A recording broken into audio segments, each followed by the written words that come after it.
Esta charla la podemos escuchar gracias al patrocinio de la Casa Asofarma. Doctor, es su tiempo. Muchas gracias. Buenos días. Muchas gracias por la presencia y por darme esta oportunidad de hablar un poquito sobre diabetes y especialmente el uso de la dapaglifosina. ¿Las paso desde acá o cómo? Allá. Ok, próxima, por favor. Este es mi conflicto de interés. Siguiente, por favor. Bueno, nosotros sabemos que la diabetes mellitus es una de las condiciones más prevalentes que tenemos, una enfermedad crónica no transmisible y que se caracteriza por no solo el problema del azúcar. Siempre hemos tenido como una visión muy glucocéntrica, pero tenemos que ir un poco más allá y reconocer que es una condición que nos afecta el metabolismo de lípidos y de proteínas y que vamos a tener una serie de complicaciones crónicas. Desgraciadamente a nosotros los endocrinólogos muchas veces nos llega el paciente ya con las complicaciones crónicas. También sabemos que son pacientes difíciles, son personas que de repente se descuidan, etcétera. Ya todos conocemos qué sucede con las personas que viven con diabetes, pero lo que tenemos que buscar en la práctica clínica es cómo podemos desde nuestra prescripción ir un poco más allá del control glicémico y evitar las complicaciones. Siguiente. Entonces, la diabetes tipo 2 sabemos que es la más frecuente, es la que vamos a encontrar prácticamente todos los días en la práctica clínica. Vamos a tener un progresivo deterioro del control metabólico, básicamente por un deterioro de la célula beta, inicialmente con hiperinsulinismo, luego ya vendrá la hiperglicemia y ya en etapas más avanzadas vamos a tener una célula la beta totalmente disfuncional que no va a producir suficiente insulina. Siguiente. En Costa Rica, pues, tenemos algunas estadísticas. Vean que las estadísticas estas no son tan actuales, pero vean que para el 2014 decíamos que el 14.9% de la población adulta tiene una prevalencia, o sea, vive con diabetes tipo 2. Y ya se está hablando de que estas cifras pues han ido en aumento. Siguiente. Ahora, cuando yo estudiaba medicina, esta era la visión de la diabetes. Y a veces uno empieza a comentar cosas de aquellas épocas de estudiante y de residencia y cómo han venido cambiando. Y cada vez uno se ilusiona más y ve cómo diabetes cada vez tenemos más opciones terapéuticas, tenemos más mecanismos sobre los que podemos incidir para mejorar este control glicémico y el deterioro. Hablamos de la secreción de insulina alterada, que ya les mencioné. Hablábamos de un aumento de la producción hepática de glucosa y hablábamos también de una disminución de la captación de glucosa por el músculo. Esto era lo que yo estudié inicialmente. Siguiente. Pero después ya empezaron a aparecer otros actores en la fisiopatología de la diabetes. Entonces hablamos del octeto ominoso de Fronzo, donde hay otros órganos involucrados. Entonces, por ejemplo, ya hablamos el efecto de incretina a nivel intestinal, hablamos de la célula adiposa, hablamos del sistema nervioso central, el cerebro, cómo incide también en la fisiopatología de la diabetes. También el glucagón, una hormona que habíamos dejado muy de lado. Y hoy que vamos a centrarnos un poco más en el papel del riñón en la diabetes. Siguiente. Entonces, hablemos rápidamente de la célula beta. Ya les dije que, bueno, va a haber un aumento en la resistencia a la insulina, va a haber un aumento de la demanda de que esa célula beta produzca insulina. La glucosa también tiene un efecto de glucotoxicidad. Vamos a ver. Acá. La glucotoxicidad, sabemos que cuando la glicemia empieza a subir, esa célula beta de alguna manera se congela y deja de producir insulina. Entonces tenemos ese efecto, tenemos un efecto también de lipotoxicidad. La célula beta estresada, ¿verdad? Por estos efectos también deja de producir suficiente insulina. se va a subir el glucagón, también tenemos efecto de la edad, genética y otras situaciones. Siguiente. También el hígado, ya sabemos que el hígado va a través de la resistencia a la insulina a producir más glucosa. Siguiente. Importantísimo el músculo. Yo creo que nosotros como médicos deberíamos conocer un poquito más de cómo el músculo incide en muchas patologías, en demencias, en enfermedad cardiovascular, en osteoporosis, en sistema inmunológico, etcétera. El músculo es un órgano endocrino que produce mioquinas y esas mioquinas van a estar circulando por todo el cuerpo y van a llevar mensajes al cerebro, al sistema inmunológico, al páncreas, etcétera. Entonces es muy importante, no solo por la capacidad ante carga mecánica de captar glucosa, sino también como estas hormonas musculares pueden mejorar resistencia a la insulina y otros aspectos que están involucrados en la misma fisiopatología de la diabetes. Por ejemplo, sabemos que la persona que vive con diabetes tiene más demencia, tiene más enfermedad cardiovascular, tiene más otras patologías y el músculo podría ser un punto de partida por el cual podríamos empezar también a tratar esta condición. Por eso también siempre se dice que en diabetes tenemos el ejercicio, la alimentación y la medicación. Y el ejercicio muchas veces lo dejamos muy de lado. Siguiente.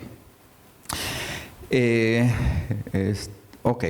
También con respecto al tejido graso, el tejido graso va a producir una serie de factores inflamatorios que van a empeorar la resistencia a la insulina, van también a liberar ácidos grasos a la circulación y entonces va a haber también un rol importante y por eso persona que vive con diabetes debería también controlar ese porcentaje de grasa y la distribución de la grasa, evitando la grasa visceral o disminuyéndola.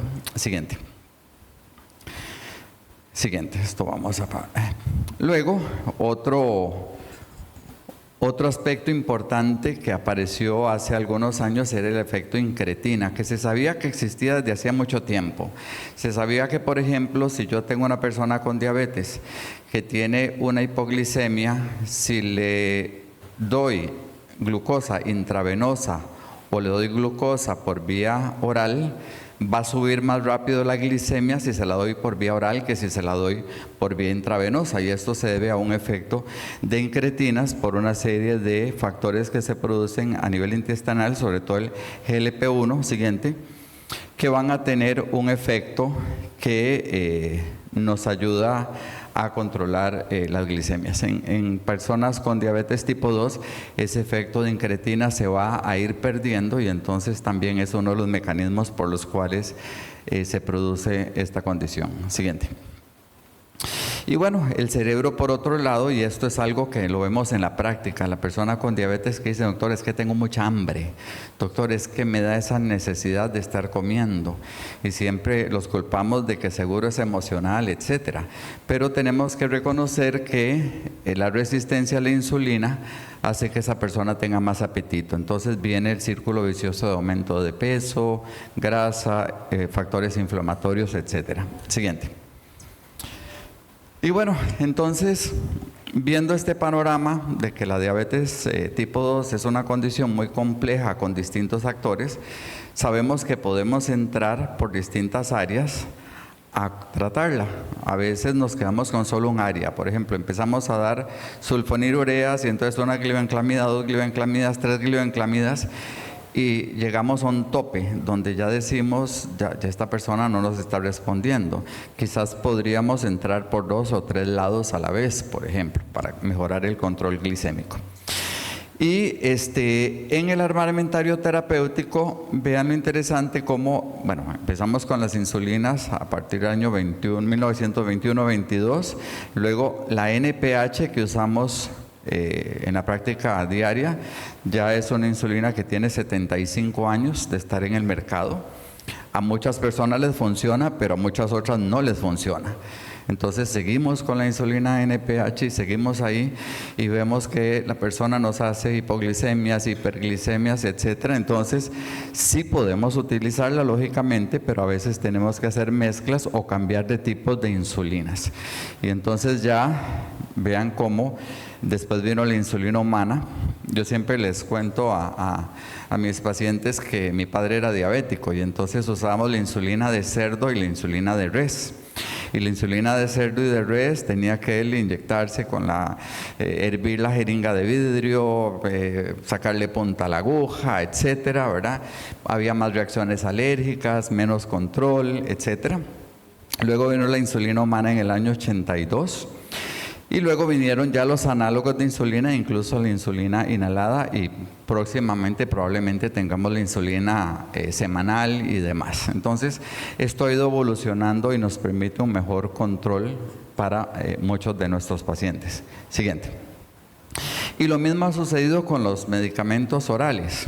Entonces, estaba la insulina, vinieron las sulfonilureas, las biguanidas, metformina, la carbosa, que ya casi ni lo usamos, las tiazolendrionas, las meglitinas, los agonistas GLP-1, los DPP-4, etcétera. Y hoy nos vamos a centrar acá. Vean que estamos hablando de que los inhibidores SGLT2 son del 2013 en adelante que vienen desarrollándose. Entonces, es un grupo terapéutico muy interesante, muy novedoso y que nos puede ir un poquito más allá del control glicémico. Siguiente. Ahora, a pesar de todo esto, a pesar de que ha habido avances en conocer mejor la fisiopatología, que tenemos un montón de insulinas, que tenemos un montón de medicamentos, sabemos que del 60 al 70% de las personas con diabetes no tienen un control óptimo. Y esto basado solo en hemoglobina glicosilada. Aquí no estoy hablando de variabilidad glicémica ni otros aspectos, pero esto va a depender también de qué país. Hay países que tendrán mejores controles, hay otros que tal vez no estaremos tan bien. Pero entonces tenemos que incidir sobre esto, disminuir ese mal control para evitar complicaciones. Siguiente. Entonces dijimos que entre todo este octeto, uno de los órganos es el riñón. Siguiente. El riñón normalmente va a filtrar aproximadamente 100 gramos de glucosa. Entonces va a haber una filtración de glucosa a nivel del riñón. Siguiente. Pero el 90% de esa glucosa es vuelta a captar y enviada a la circulación. Es decir, se filtra, pero es captada y nuevamente reabsorbido. Y esto se hace a través del cotransportador 2 de sodio glucosa, el SGLT2. Y hay un 10% que lo hace el SGTL1, pero este no es tan importante. Vamos a centrarnos en este cotransportador sodio glucosa SGLT2. Siguiente. Entonces, este es un esquema de cómo actúa. Entonces, se filtra la orina, viene sodio y glucosa. En el lumen del túbulo va a haber acá estos dos componentes, va a haber el cotransportador que va a absorber sodio y glucosa y entonces van a pasar ese sodio y la glucosa respectivamente nuevamente al torrente sanguíneo y entonces eso que se filtró, el 90%, a través de este mecanismo el 90% va a ser reabsorbido. Siguiente. Entonces, los medicamentos inhibidores del cotransportador del sodio glucosa 2, o sea del SGLT2, son este grupo terapéutico nuevo. Lo que hacen es inhibir este transportador y entonces esa glucosa o ese 90% que se iba a reabsorber termina en la orina y aumentamos la glucosuria. Entonces la persona empieza a orinar azúcar. Y esto es importante también conocerlo porque en ocasiones o siempre hemos pensado que si la persona con diabetes nos viene con glucosuria aumentada es que está descontrolado. Pero si toma uno de estos medicamentos y tiene glucosuria, no necesariamente está descompensado, sino que eso es un efecto farmacológico que estamos buscando. Entonces vamos a encontrar en la orina 3-4 cruces de glucosa, pero es normal si toman estos medicamentos. ¿Qué tienen de interesante? Que vamos a ir hablando de eso. Bueno, pueden inducir un poquito de pérdida de peso. No es un poquito, no son medicamentos para pérdida de peso exclusivamente, pero nos ayudan. Entonces es una ganancia. Como todo medicamento, algunas personas tendrán un mayor efecto que otros. También nos ayudan un poquito a reducir la presión arterial. Y básicamente también tienen una importancia en reducir eventos cardiovasculares y renales. Si nos vamos otra vez al pasado, y vuelvo a lo mismo de mi padre que vivía con diabetes y antes de usar insulina usó la clorpropamida, resulta que esas sulfonilureas viejas aumentaban riesgo coronario o riesgo cardiovascular. Entonces teníamos la persona con diabetes que le controlábamos la glucosa, pero terminaban con un infarto o un derrame.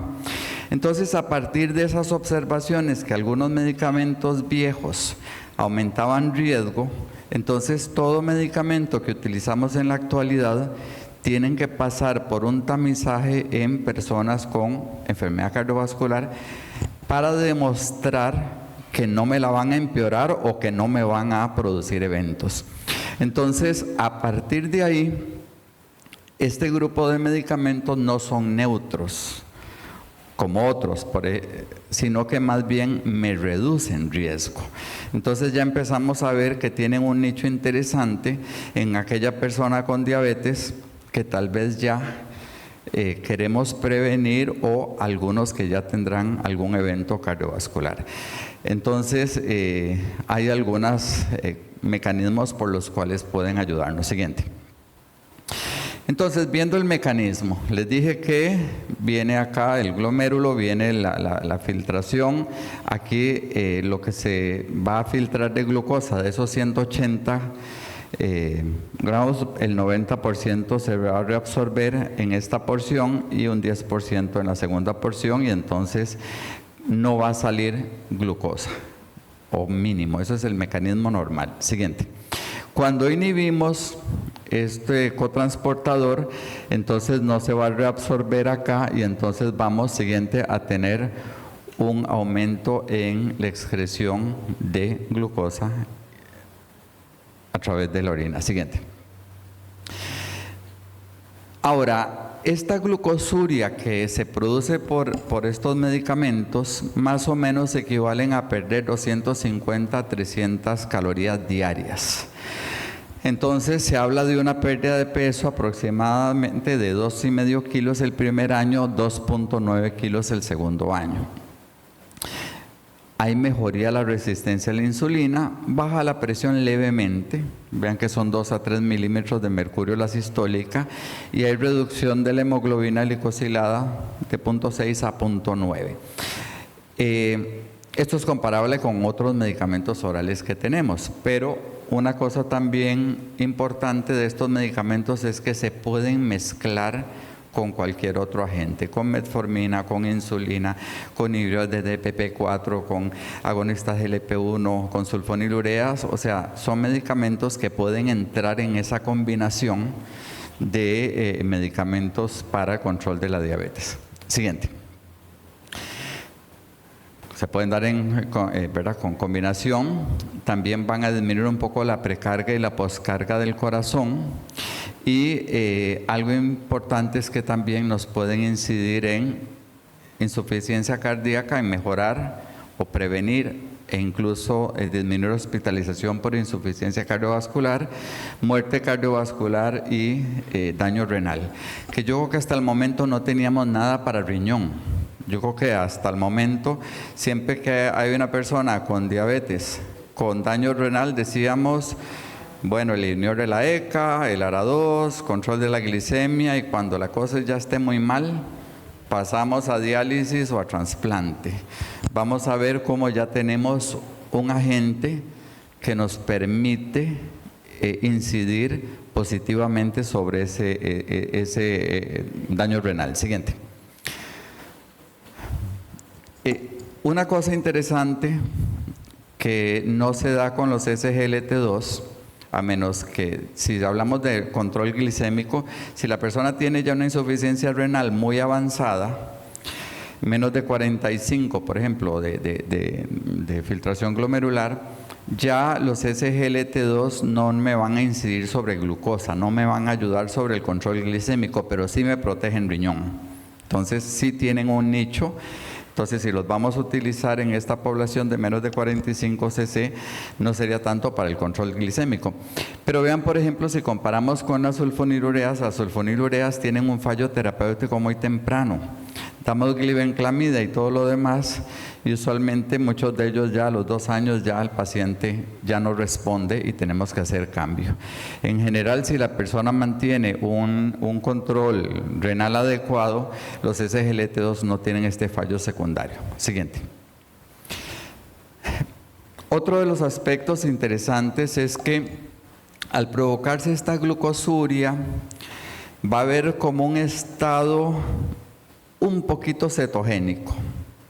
Se producen un poquito de cetonas y esas cetonas van a ser utilizadas por el corazón como fuente de energía.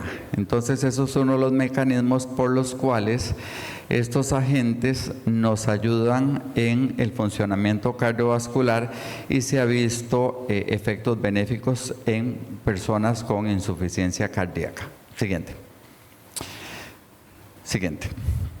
Bueno, importante, cuando se usan SGLT2, tener muchísimo cuidado con las dietas cetogénicas, porque si ya estamos induciendo un poquito de cetosis, no queremos provocar una cetosis grande, porque sí podríamos tener complicaciones que ahorita menciono. Otro de los aspectos importantes es que les decía que este cotransportador no solo va a absorber glucosa, sino también sodio. Entonces, en condiciones normales, se reabsorben 25 gramos de sodio junto con esos 180 gramos de glucosa. Siguiente. Pero en el caso de las personas con diabetes, se va a reabsorber el doble.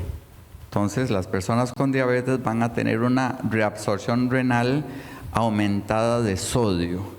Entonces, si nosotros tenemos esta reabsorción más una serie de mecanismos que se producen en riñón, siguiente,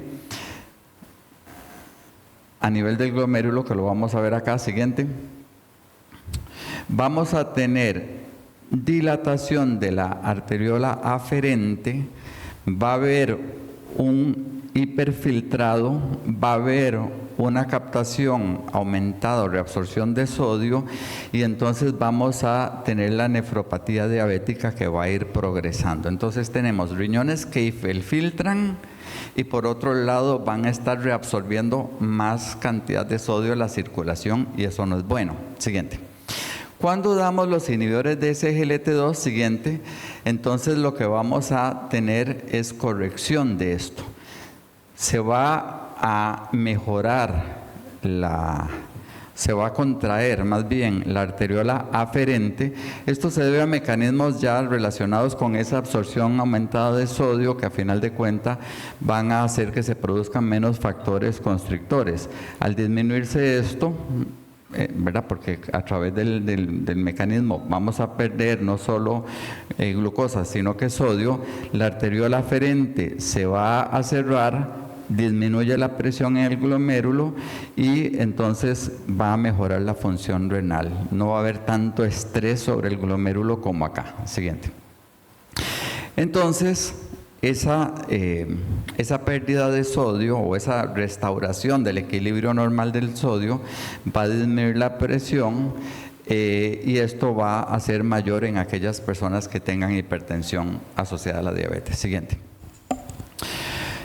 También va a haber disminución del volumen plasmático y eso se va a ver inicialmente con un aumento en la hemoglobina, porque va a haber como una hemoconcentración con estos medicamentos y esa contracción del volumen plasmático puede durar hasta 1 año. Entonces puede ser que la persona venía con hemoglobina de 15 y vemos que subió un poco cuando iniciamos estos medicamentos. Siguiente. Entonces, dentro de este grupo terapéutico está la dapaglifosina. Siguiente. La dapaglifosina se absorbe rápidamente por vía oral, se une a proteínas plasmáticas y tiene una vida media de 10 a 13 horas, entonces se da una vez al día.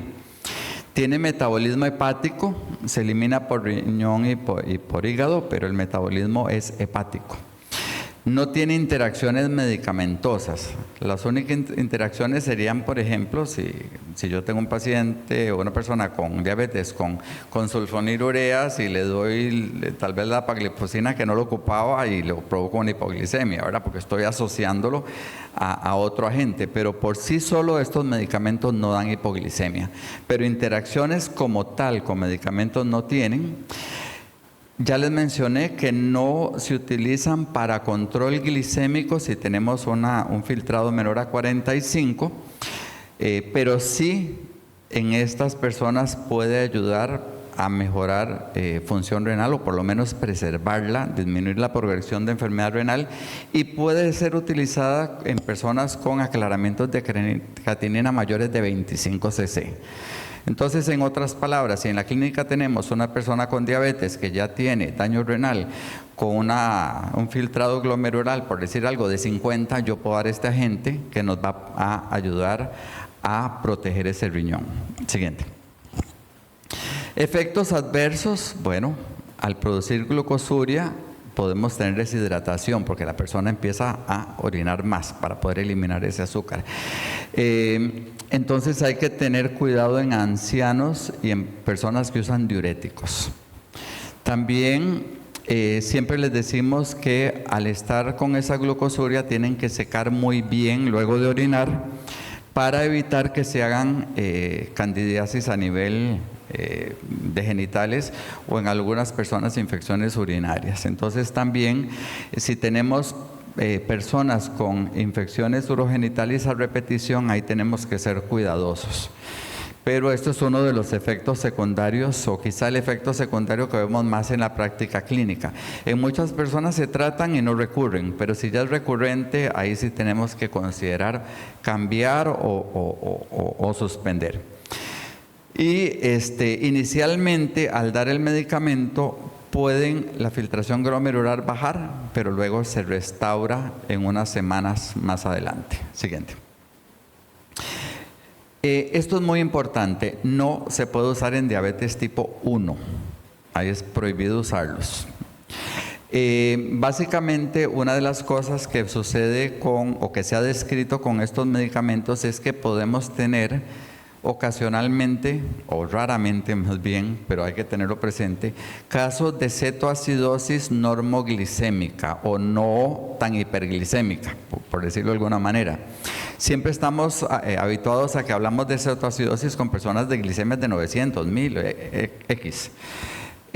Una persona que usa inhibidores SGLT2 puede tener una cetoacidosis con una glicemia en 200 o en 250, porque al tener esa glucosuria está perdiendo glucosa y entonces no vamos a ver ese efecto. Entonces, si tenemos una persona que utiliza esos medicamentos y empieza con malestar general, dolor abdominal, náuseas, vómitos, etcétera, lo vemos que nos parece un cuadro de cetoacidosis, tenemos que ir un poco más allá y verlo. Entonces, esto se puede ver, por ejemplo, en personas con diabetes tipo 2 que usaban insulina, la quitaron y se quedaron solo con inhibidores SGLT2. Entonces son insulinopénicos y entonces más fácil me pueden hacer problemas. También se tienen que suspender 3 días antes de cualquier cirugía, porque la cirugía por el estrés que impone también puede predisponer a desequilibrios en la glicemia. Muchos de estos casos de cetoacidosis se han descrito en personas con diabetes tipo LADA, que es la diabetes autoinmune del adulto, que es un tipo 1 que se presenta tardíamente y tal vez inicialmente creíamos que era un tipo 2 porque era una persona de 45 o 50 años que empezó con una diabetes y realmente era una tipo 1. Entonces no lo catalogamos inicialmente bien, le dimos un inhibidor de SGLT2 y nos hizo la cetoacidosis. Entonces, tener siempre esa precaución. Siguiente. Entonces, brevemente vamos a hablar de estudios con esta molécula.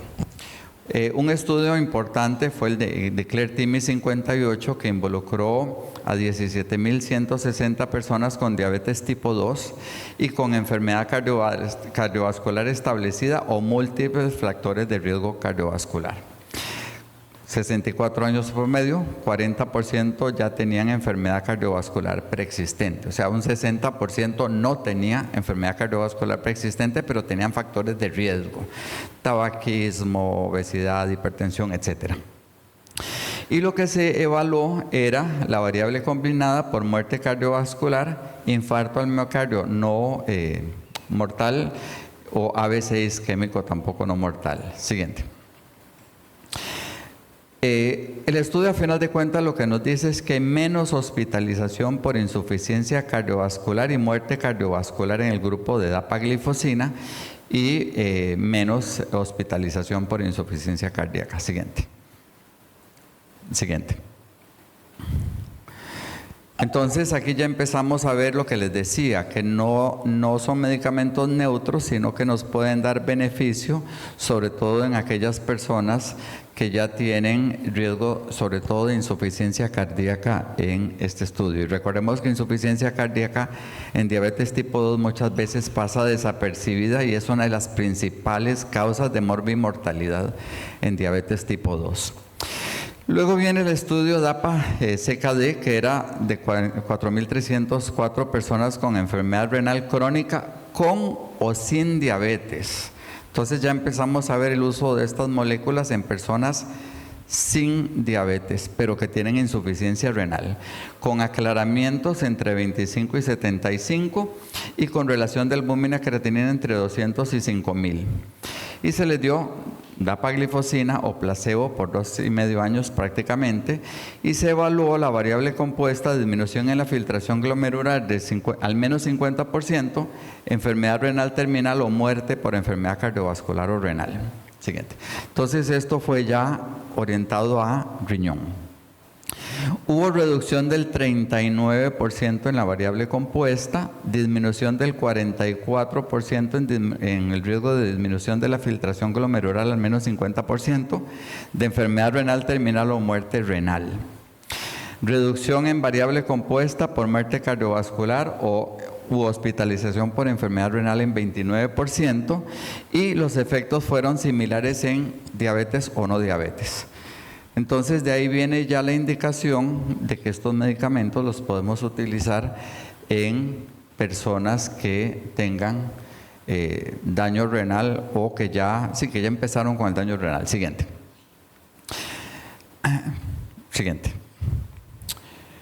Entonces, en cuanto a la prescripción de estos medicamentos, siguiente. Voy a acercarme aquí un poco porque ya esta letrita no la veo. Entonces, ¿qué nos dicen las guías? Las guías de manejo de diabetes nos dicen que, bueno, nosotros tenemos que individualizar a la persona con diabetes. Tenemos que saber qué tenemos enfrente, qué comorbilidades, etcétera, tiene. Entonces, si tenemos personas con diabetes tipo 2 que ya tienen enfermedad cardiovascular establecida o que tienen alta probabilidad de enfermedad cardiovascular, que tienen posibilidad o ya tienen insuficiencia cardíaca o enfermedad renal, entonces, ¿qué medicamentos deberíamos ir incluyendo? Si tenemos enfermedad cardiovascular o alta probabilidad de enfermedad cardiovascular, podríamos utilizar un GLP-1 o un SGLT2 que haya demostrado efectos benéficos cardiovasculares.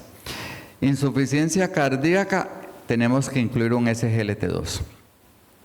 Si tenemos lesión renal, entonces tenemos que usar SGLT2, aparte de también utilizar ARA2 o IECAS, ¿verdad? Entonces, más que nada, esto es lo que nos posiciona a eso. Persona con daño renal, no vamos a perder el tiempo con sulfonilureas, por ejemplo. Hacemos el cambio y pasamos a SGLT2, por ejemplo. Y vamos controlando lo que es glicemia. También en personas con sobrepeso. Recordemos que la insulina hace aumentar peso, las sulfonilureas hacen aumentar peso. Entonces, si yo tengo una persona con diabetes tipo 2 que parte del problema sea el peso, no se lo quiero empeorar. Entonces, dentro del armamentario terapéutico están los agonistas GLP-1. Lo que pasa es que puede ser que no sean asequibles para todos en cuanto a precio, pero entonces ya podemos utilizar también los SGLT2. Siguiente. Pasemos a la siguiente. También las guías de la Asociación Americana de Diabetes, lo mismo, nos dice, pues, básicamente que los SGLT2 tienen una capacidad de bajar la glicemia intermedia alta, no tienen riesgo de hipoglicemia, tienen un efecto intermedio en pérdida de peso, tienen efectos efectos adversos mayores cardiovasculares, algunos de ellos ya más demostrados que otros. Sobre insuficiencia cardíaca, dapaglifosina tiene muy buen efecto. Sobre la progresión de daño renal, la dapaglifosina tiene muy buena evidencia, ¿verdad? Siguiente. Siguiente, vamos a pasarles más o menos. Y vean acá, esta es una diapositiva un poco cargadita, pero más que nada es para comparar los distintos grupos terapéuticos. Entonces, los SGLT2 tienen buen efecto sobre pérdida de peso. Azul es que estamos muy bien. Tienen beneficios sobre eventos cardiovasculares mayores, disminuyen riesgo de insuficiencia cardíaca. Parece que pueden tener buen efecto, pero eso todavía está en investigación sobre accidente vascular cerebral. Sobre enfermedad renal tienen efecto. Luego, en cuanto a ajuste de dosis renal, en el caso de la dapaglifosina no se hace modificación, 10 miligramos. Sí, de 25 para arriba el aclaramiento, menos de 25 no lo usamos. Pérdida de peso tiene, riesgo de hipoglicemia no tiene. Potencialmente parece que pueden tener efectos sobre hígado graso. Efectos gastrointestinales no tienen prácticamente. Lo que sí pueden tener es la parte que les mencionaba de infecciones urogenitales, cetoacidosis diabética, riesgo de fractura con canaglifosina, no se ha demostrado con dapaglifosina. Y el costo, pues, allá en Estados Unidos es caro, aquí no tiene un costo elevado. Siguiente. Entonces, como conclusión, bueno, nada más, en diabetes no se pueden utilizar tampoco. En diabetes, pero en embarazo ni en lactancia. Entonces, eso es importante tenerlo en cuenta.